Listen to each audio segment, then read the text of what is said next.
Hi, it's Toby from Heavyweight MMA.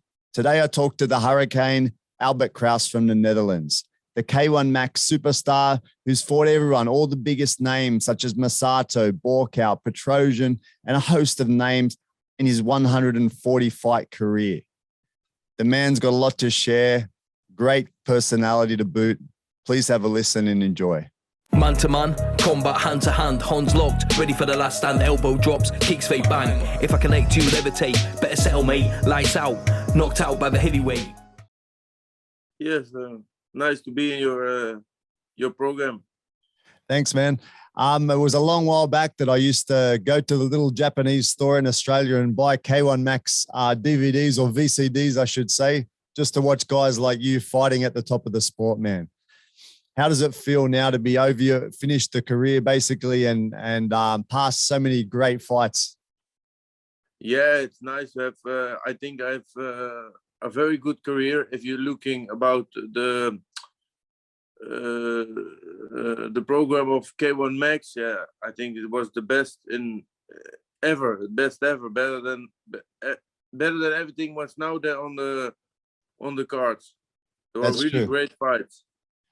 That's true. Well, you look at some things now like MMA, it's progressed a long way, but K1 Max is up there with any of the K1 or any of the kickboxing fighting now in that style, right?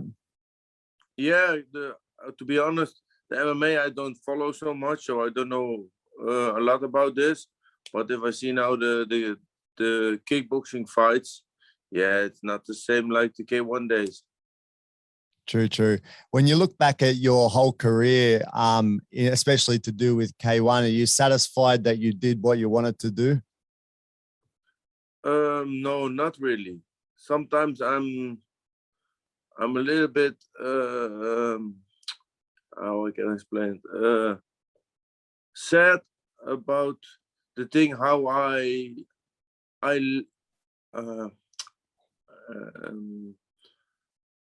how I appreciate it. I think I did not appreciate it too much, because for me it was the usual thing to go to Japan and fight K1. So every time I have to go and fight, I think, oh, fuck, again, the big flight to Japan and many hours in the plane to fight again. For me, it was better to do it in Holland. But after it, if I think about this, how I imagine that, then I really, can hit myself, because I have to enjoy more of it. Yeah, it's difficult though, because you're only a young man. You're K1's youngest champion at 21 years, man. At that age, maybe you don't think of appreciating it, right? You're just doing it because that's what you feel you should do. Yeah, of course. And now if I think back, oh, fuck, I want that the days can come back and I can do it all again. And do even more my best and appreciate it more. So you fought actually not just in Japan, you fought like all over the world. You fought in Romania, China, Netherlands, of course, Croatia, USA, England, Sweden, Spain, Germany, Russia, Poland, Czech Republic, South Korea, everywhere. Which sort of places stand out to you? Like which places do you think were nice to go to and had a fun experience in? Yeah, far on the top of the mountain, it's Japan. And then you have to see which the next country were nice, but Japan was really the thing. What was it about Japan that made it good? Yeah, I think Japan was everything. The people are very polite, and yeah, when we fly in Japan and already on the airport, it looked like you're a real star, and every person come to you to make a picture and to have an autograph. So it was, yeah. You really feel like a big star. And back in those times, K1 and K1 Max, the salary, the money for fighting would have been better than other places in the world too, right? Yeah, of course. Yeah, it was much better than in the rest of the world.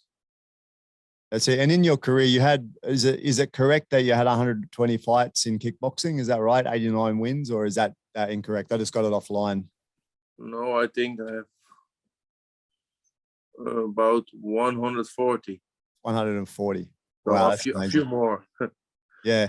And when you kicked off in as a young person, you started off in boxing because your brother was a boxer. You wanted to follow him, right? And then you started boxing at 14, and then later you ventured into kickboxing a bit later, like around 17, right?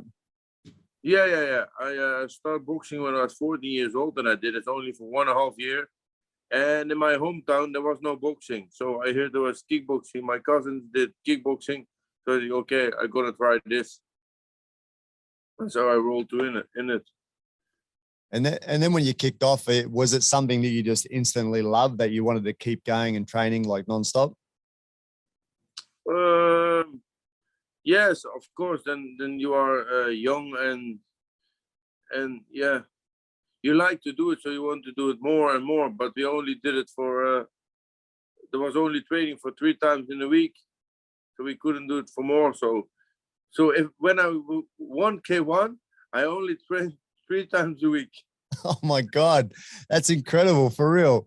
In 2000, is that 2003? I trained with no level fighters. So was that in 2003? You were only training 3 times a week kickboxing. That's amazing. Yeah. On the other days, you were doing other things like other cross training or anything else? No, I only did 3 times a week kickboxing. And 2 weeks before the fight, I start to do 1 time running in the week. So I did also twice. I walked before for my condition. That's amazing. So what do you think? Yeah.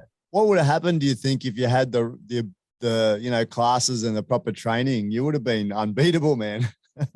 Yeah, you never know, of course, because it was this way. Then after 1 year, 6 weeks before the second tournament, I stepped over to another gym, to Gym Super Pro, and I gonna train there. And I thought, I started training with Dennis Corwell. I thought, whoa, this man is crazy. He wanted to let me train twice a day. What is this? So I didn't know what happened. I thought, okay, I understand if I have to train every night, but he let me train twice a day. And in that time, I think I really learned kickboxing. So that was after your K1 youngest champion win at 21. Yeah, after that, you started training properly, professionally, right? Yeah. Then everything started really. And back then, did they do a lot of cross training as well, or you just stuck to like specific kickboxing and boxing type work? No, I did only kickboxing, and after then I started with Dennis. Then we're gonna make combination with running, a little bit power training, and several things, timing things and everything. So then it really the learning process really was starting. And when you were training back then, did they have any sort of work on diet or any of these specific things like diet or recovery or all that stuff? This was also the thing that I learned from Dennis. So he gave me a sweatsuit. I thought, what is this for? I always do it with a trash bag. With scissors, I make my head and my arms, and this was where I was training with. So before the first championship, I had to lose, I think, 2 kilos. So I had a bag of chips and an apple in my hand. I think the apple is more heavy than the bag of chips. Yeah, so maybe I can better eat the bag of chips.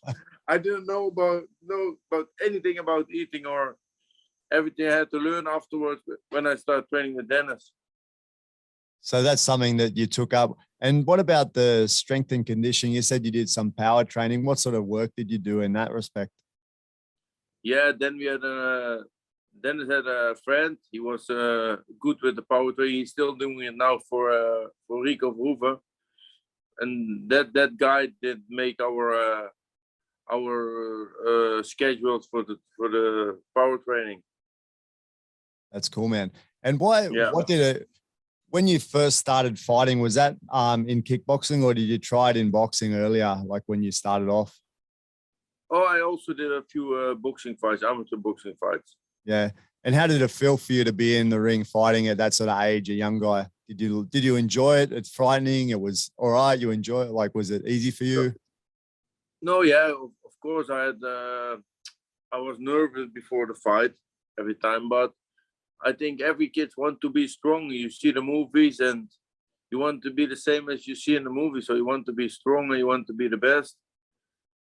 That's true. And then when you continue through your career, did your nerves go away, that it was just a part of your job, or did you always have a bit of nerves when you're fighting? I always have nerves. Still, when I go in the ring now, for sure, I'm a little bit of tension for the nerves. If I then see my son, he is always relaxed. He always say, okay, I do my thing. I do this or I do that. I cannot imagine myself how he is thinking when he go into the ring, because yeah, maybe he was even more smaller than me when he started already with the fighting sport. But I always was a little bit of okay, I hope it go well. Yeah, I was a little bit nervous every time. Well, you know what? They say that, you know, when you have children, some of the experiences in your life sometimes transfer through the DNA, you know? So, you know, maybe your experience kind of somehow in him already, you know? Maybe. That helps him, you know? Yeah. But to be honest, he was already 4 or 5 years old when I took him to Japan. So he really grew up with it. And yeah, for fighting sport, when I was 14 years old, I think, oh, okay, I start boxing. And then it was a few towns further, so it was the road to the training was too far for me. So I stopped with the boxing, and then I had, oh wait, in my hometown there's also kickboxing. This I'm gonna do. And for him, he really grown up with it. He always thought when he heard the song of "I Have the Tiger," oh, this is the Kraus song from Kids of On. He think. It was my song. My son thought I did. And your son is great as Kraus, right? Yeah. Yeah, I watched a couple of his fights just because I saw you post him before. Yeah, so he's still competing in amateur at the moment. Yeah, he's still competing in amateur. We want to wait until the next Olympics, and after this, start to become a pro. I saw he'd been representing Netherlands, right, in some international fights. Yeah. He's in the Dutch Olympic team. And fighting in 75 kilo or 80 kilo, looks like both fights, right? Yeah, both of them. 80 kilo now, yeah. 80 kilo now. That's awesome, man. It must be great to, you know, see your son following in your footsteps and being successful. That's awesome. And targeting the Olympics, that's even more incredible. So yeah, what's his chances look like of getting in the Olympics? Yeah, look, for Holland it's difficult because there's no competing. Yeah, nobody who can train with him. There's no level in boxing. So we have to do the international tournaments. 1.5 months ago, he did the European Championships until 22. He became second. But I think he had to win in the final. But okay, second is okay. And now in 2 weeks, he has for every ages the European Championships in Armenia. Yeah, that's awesome. And for you, you know, winding down in your career, I'm not sure if you've finished fighting, but you haven't fought for a couple of years, right? Does that make it easier for you that your son is fighting now? So your energy about competing and everything you can put into your son, right? You can help him prepare and you can still live that fighting lifestyle in a way through your son, right? Yeah, of course. So I have to stay a little bit fit to train with him because, here in the neighborhood, there's nobody who can train with him. So I offer myself and get the punishment from him with sparring. But it's difficult to find good boxers here around this area. And all of Holland, it's not easy to find somebody who can train with him on the level. Yeah. So in Holland, it's more like a kickboxing based, right? Yeah, but you see now the kickboxing is also a little bit go down. And not even the fight, but the kids are not allowed to punch the face anymore. You have to be 18 years old when you're hit in the face. So I think before, Holland was one of the best countries with kickboxing. If you see the results of the Dutch kickboxers, I think they were the best, one of the best in the world. Of course. I think now it's going a little bit down because of they changed the rules and everything from the government, and is not allowed to hit on the face until 18 years old. That's a shame, So isn't it? that's also one of the reasons my son started boxing, because he was a kid and was not allowed. He won every kickboxing fight and he was not allowed to punch on the face anymore. So I said, okay, if they go stand like this and you get a draw, it's too bad for your list. So we go also boxing till you are 15 years old. When in that time it was allowed when you are up 15 years old to punch in the face. And then they do it 16, 17, 18 years old. They go up with the ages. Yeah, it's a shame, isn't it? Because like you said, the history of Dutch kickboxing with guys like yourself and, all the guys in K1, Peter Hertz and Esto Hoos, different Rob Kamen, all these guys that started out, and it should just keep progressing, right? But yeah, being held back by the government, that's terrible. Yeah, that's very terrible. Yeah. Yeah. And you will see in a few years, Holland doesn't even can come with the high level fighters because of this. You have no new talents who follow up the old ones. Yeah, it's really bad. Speaking of the guys, the Dutch fighters from the past, which sort of K1 people are you still friends with, including the big guys or the K1 Max guys? You keep in touch with any of these guys? No, not really. But now I have to tell you, I've been already 3 times with Peter Arst and Esther Hoes, Sammy Shield. We were on a seminar in Bulgaria. I think last week, Monday, I come back. I was also 5 days with them in Bulgaria to do a seminar. And it was already for the 5th time. And now we're going to do it in July again, the 4 of us. But it's really nice time. Okay, you hear me? Yeah, I can hear you, man. Okay, I get a call between it. It was really nice. Can you get the camera back up, man? Can you put the camera back up? There we are. Yeah. It felt the same like the old days in Japan. We are together and talking about kickboxing. We have really a nice time every time we go to Bulgaria now for the Senshi camp. I saw some photos of you with me and Peter. Yeah, but it's really nice. We're really enjoying it. That's great. That's great, man. Good to reminisce. Because maybe now we are older and not so much thinking about ourselves, and we are maybe more, more grown up in the mind. Yeah. Even they killed a lot of the brain cell, but we had really nice time there. Actually, speaking about the CTE and brain damage and this sort of thing, like when you're young and competing, no one talks about this, right? No one even considers. But now people think a lot more about this and they talk about the long-term damage. How do you feel about that, man, with your son, and what can you do to make it a little bit less damaging? Yeah, this is maybe really a point. If you think about it, you think maybe it's better to let him quit and doing something else, but he really loves to do it. And I'm happy the way how he fights, because he's this size bigger than me, and he don't get so much hard punches because he has a good movement and he keeps good distance. He's not the same fighter like me. I go in the front and hit 2 to give 3 or hit 3 to give 1. Yeah. But he is then I think in this way a better style than me. He's always try to keep out of the punches. And I think this also the thing of boxing. The most important thing for boxing is, I think, not to get hit. Because if you not get hit, your opponent cannot make points. So that's one of the most important things. That's true. Do you think the kickboxing, there's more opportunity to avoid head contact because you can use your range a bit more, right? Yeah, but also I think the kickboxing also the kicks to the head. Yeah. With the shin, they give a lot of them. But if you see the boxing is for 12 rounds, punches to the head. So I think it's both not good for your head. But if you hear in the football, if you make you head the ball, right? You head the ball, yeah. It's more. Yeah. It gives more intention to your brains than a punch. Yeah. And again, when you're young, you never think of these things, right? The ball's kicked No, on the full no. field, you stand there, douche your head the ball. It's crazy. Yeah, of course. Yeah, yeah.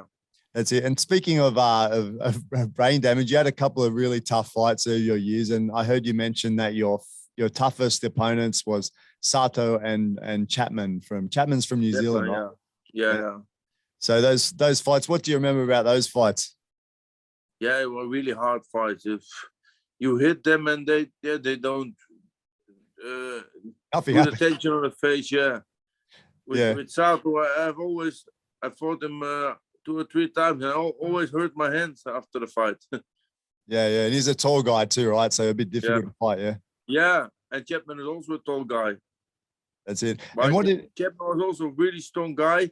Yep. But Chapman was his strongest fight was with me, I think, because after this, you see, he couldn't make his weight anymore good, so he was a little bit. You have to go too deep to make his weight. But I think with me, he was really strong. That's it. And you fought a few of the tires, like who'd you fight? You fought Borkow, right? You fought Borkow a few times. How did you feel fighting Borkow? Like, what was the feeling fighting such a dangerous guy? Like, his kicks were pretty phenomenal, right? Yeah, but to be honest, he didn't. Yeah, because I give the press, he didn't kick so hard. He kicked a lot. One time I fought with him on Tuesday, and Wednesday I was back home in Holland. And I was already did already the sparring and the training because the injuries were not there. But I give the pressure, so we have to go backwards and kick. He kicks a lot, but it was not that he really he bruised my arms or something. Yeah, maybe in a few fights more. In the other fights, it happened, but in one of the fights not. So he was very fast with his kicks. Yeah. And you fought Mike Zambides, who's not actually Australian, but he lived in Australia, right? Like, he's a Greek guy living in Australia. And obviously Chapman's from New Zealand. Can you comment on any of the Australian fighters or that you like? Yeah, of course. John Wayne Parr, I also fought him. Yeah. Well, I didn't also know that Zambides was permanent living in Australia. I thought he was living in Greece. Yeah. But he's living permanent in Australia? I haven't heard of him for a while, but back when he was fighting most, he was based in Australia. He was training with Stan Longinides, so I think that's why. Yeah. Stan the man, yeah, and his management was Tarek Sola. Yeah, that's right. That's right. And what happened in that fight? Because I watched it again the other day, and you didn't look yourself in that fight. What happened in that fight?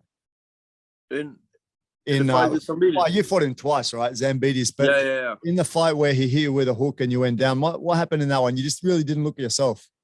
No. To be honest, listen. There comes a new guy, Iron Mike Zambides. So I saw a few fights of him. I think, yeah, it should be. And as I already said before in the program, sometimes, I think, okay, if my weight is good, then I can fight. And this was one of the fights I thought, he's not so good, so I will do it. And then I think it was also for 5 rounds, this fight. In the dressing room, I thought the first round I'm going to do it southpaw to try again. I never trained this, but I think I'm going to do it. I'm going to try it. So the first round I start like this, and the second round I thought, now I'm going to show him how to box. So I'm going to move. I move, and I give left, and he hit me with a right cross over it, and it was over. That's I was standing up for 8 seconds, but I was really still drunk. I'm gonna have to have a look at that, to check out the southpaw, because I didn't notice. Round, I think now I'm gonna show him how to box, and I get it. Then, but if you see, in that time I didn't train with Super Pro. On this level of fight, you cannot think in the dressing room before the fight, start today southpaw. Yeah, it was a stupid thing, to be honest. Yeah, on this level, it's not. You cannot do it. That's it. And when you're in Japan, those stadiums were just like the biggest events, weren't they? For the most people watching these fights, it was like that's what made you a superstar. That were such big events over there. Yeah. Yeah, it was not normal. It was really nice, and the people. If one person comes to you to go on a picture, in a few moments there were 10, 20 yeah, the people were not normal there. It was really chaos. And also, to be honest, sometimes one time an old lady come with me for the picture, and she was talking about with my friend. He was a Japanese guy, and I walked away with it. What she says, she asked me, "Who is this guy?" But I was already with her on the phone. So first she go with me on the picture, and then she asked my friend, "Who is this guy?" So she thought I can have the picture, and afterwards we will see who is on the picture. That's funny. That's funny. So back there, Really nice people, the Japanese ones. yeah, you guys are like young fighters in the middle of Tokyo fighting against the massive crowds. You must have got up to some trouble too over there, right? Like you young guys, young fighters over in Japan. Yeah, but we never have trouble or something. But we have really a nice time. Yeah, yeah. Sometimes we talk with friends about it who come with us to Japan, and it's always laughing. Yeah, it's really a great time. So it's too bad that we didn't appreciate it on that time more than we did. That's it. Do you now ever? It's over and it will never come back, I think. True, man. Do you ever go back to Japan, or is it something you think about doing? Yes, it would. I think it will be nice, but yeah, what kind of way I have to go now to Japan? Maybe for an event or something. And I've been there, I think, 4 or 5 years ago. My son had a I think his last kickboxing fight in Japan. And I had the demonstration fight with Koiramaki. We had a demonstration fight together, but it was a nice time. That's awesome. And also was this nice because I don't have to watch my weight. And every time when we go to Japan, I have to watch my weight. So we go eat there, we go eat there, we go eat there. And we're all good restaurants, and I could never go on. So now when I've been there with my son for 4 or 5 days, we go everywhere and I can eat everywhere. So I tried everything. Yeah, I know what you mean, man. Once I went to Taiwan, which is, I'm in China, not far from me, Taiwan, and I went there for a competition too. And I was keeping my weight down. I was eating vegetables, and over there they have lots of good desserts and all this thing, and I can't eat. It's ridiculous. Such a waste. Yeah. Yeah. Man, so your son, you mentioned kickboxing then. Is he going to continue with kickboxing later, or you think you'll just stick with boxing only? Yeah, we have to see how it works, because now he's only boxing. And in my opinion, when he's boxing now, and after a while, say he's 25, he start kickboxing because he still knows it. He go back to the kickboxing. I think if he trains for 6 months, he can be again the best in kickboxing. He can fight with all the glory champions and all the champions in every organization, because he can be beat the best. But if you go kickboxing now till 25 and you want to go boxing when he is 25, he's too late, because the level is much higher. I think it's more difficult to go from the kickboxing to the boxing than from the boxing to the kickboxing, because he knows already the skill. It's not that he's really a boxer. If he come to the gym now and he starts sparring with kickboxing, it's for him the same. It's a little bit get used to it, but he knows the things, so it's not a new thing for him to do. But as I say, to come from the kickboxing to the boxing on later age, you cannot be the best anymore. Yeah. And what do you think's best for it as a career, boxing or kickboxing? Probably boxing, right? If you can get up to the top levels anyway. If you can come to the top, then if you are the best kickboxer in the world, and I think when you can come with the best 10 in boxing, if you look the money, it's maybe 10 times more than the best kickboxer. For sure. You cannot compare with each other. Yeah, and he doesn't have any interest in any sort of grappling or anything like that. He's just stand up. No. But this is maybe one of the reasons, because I didn't have any interest for this, because I have to start again from the beginning. I start with the young boys, and they choke me and do me everything. I have to. So for me, it was also easier to go from the kickboxing to the boxing than to the MMA. This then much too difficult to start again as a new one. And you mentioned before you were thinking about it though, right? In your career, you started to think about doing some MMA towards the end, right?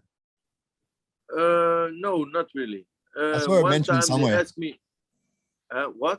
I saw it mentioned somewhere in an interview or something that you were thinking about it.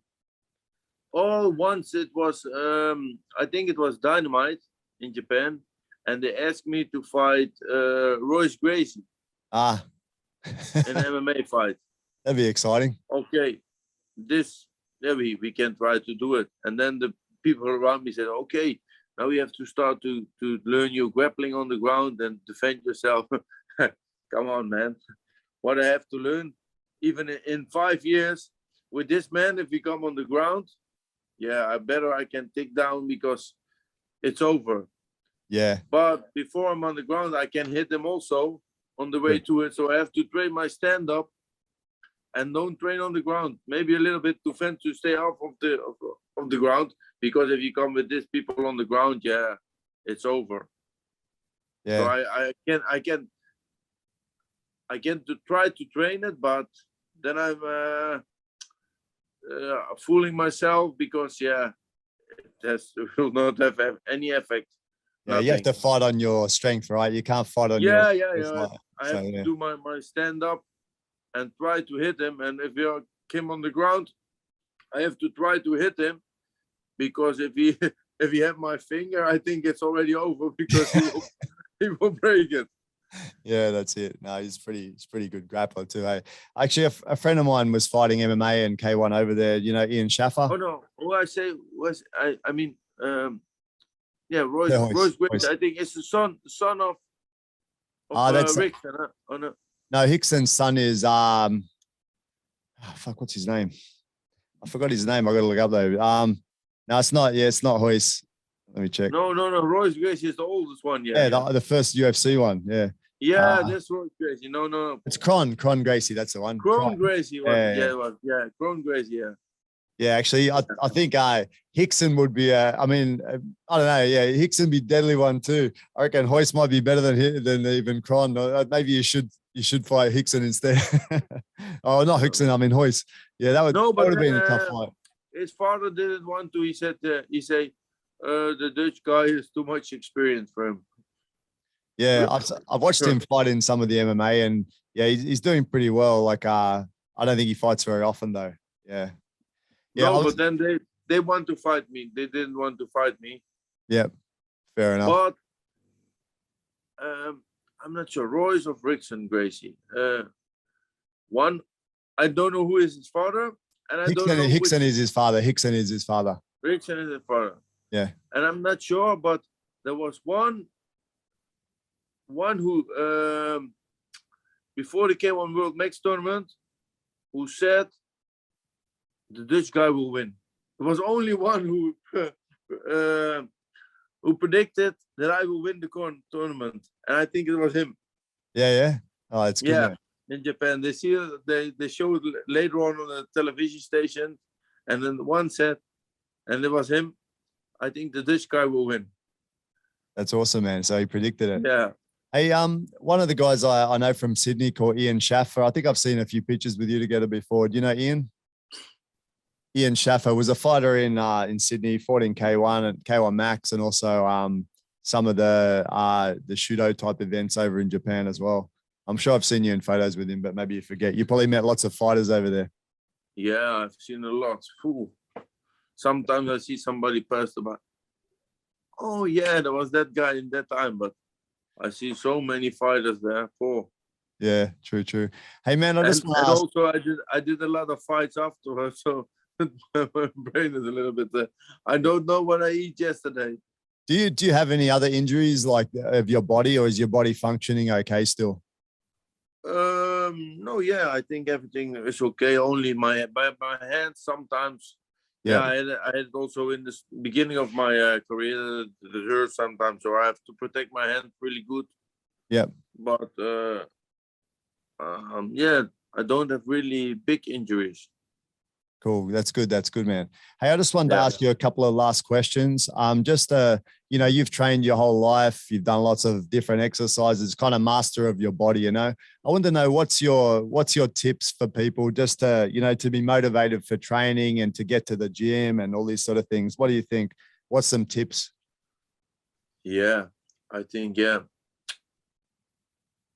Be sure that you really like what you do. And one of the most important things that I didn't do less is enjoy it. Really enjoy it. Want the years come in a moment. It's really over before you blink your eye. It's the end of your career almost. So enjoy it. Enjoy what you are doing. This is the thing. I think the most important thing, yeah, of everything, but also of the fighting spirit. True. That's good, man. Yeah. One other question too, like about just true health, which could be anything. Like, what are some tips for just true health, like how to be happy and healthy in life? Yeah, I think there's also enjoying the people around you. Look, my family, my kids. This is one of the things that can keep me healthy. And yeah, maybe train. Be sure you stay fit. Because many of the fighters you see, they always cut weight and also were like this. I always was in the ring. Look, every fight me, I have a little bit of soft belly. Always a little bit my belly over my shorts, and I still have it. So, so I think if you go too deep every time, yeah, I go too deep every time, but I try to stay now a little bit low in my weight, because you see almost every fighter after his career, he really come fat. And I think, yeah, you have to stay good for your body, so keep it healthy. That's it. Perfect, man. All right, Albert. I think I've kept you for long enough, but that was great. It's really great to have a talk with you, man. Seriously, one of my heroes growing up. While I was fighting in amateurs, I was looking up to guys like you. Amazing job in your career, and it's really nice for you to give me some time to have a talk. Thanks, man. Yeah, okay, thank you. And you're always welcome if you want to do it again, or something. If you have more questions, it's no problem. Great. Thanks so much, man.